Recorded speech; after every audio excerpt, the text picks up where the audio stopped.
Hey guys, in this episode of Tips and Tricks, I will show you how easy it is to undo, redo, or go back to previous versions of your page design in Elementor. And sometimes, when we try different styles and layout, we might accidentally delete a section, and recreating those parts can take a lot of time and effort, right?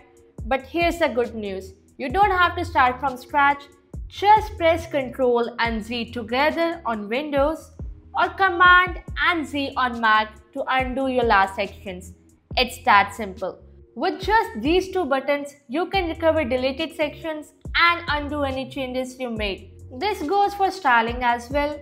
You can undo your styling.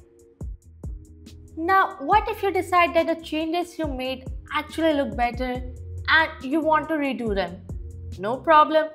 Just hit Ctrl plus Shift plus Z on Windows or Command plus Shift plus Z on Mac, and your previous edits will be restored. So remember, for undo it's Ctrl plus Z, and for redo it's Ctrl plus Shift plus Z. Now keep in mind that Ctrl plus Z will only undo one action at a time, and if you have made a lot of stylings and want to go back further, now let's make a lot of changes in this design.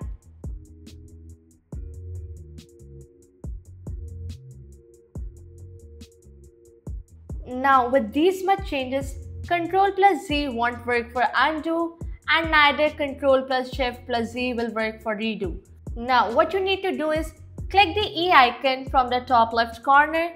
Here select History, and now you will see the Actions and Revisions tab. In the Actions tab, you will see a list of everything you've done since you started editing. From adding containers to changing text, you can go back to any action by clicking on it. See, it's that easy.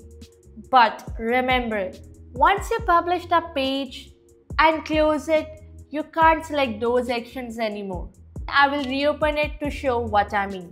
Now, when we check the history option, you won't see any actions listed because we published and closed the page. This means you will only see actions before the page was published. Once you publish it and reopen it, early actions won't be visible. But don't worry, click on the Revisions tab and you will find a list of all the changes made since the page was created with dates and time. Just choose the revision you want to restore, and when you're sure it's the right one, hit the Apply button. Easy, right? So don't stress about making mistakes or trying new things. Just use these tips to undo, redo, or go back to previous versions of your design. If you found this video helpful, please give it a thumbs up and subscribe to our YouTube channel for more great tips and tricks. Thanks for watching.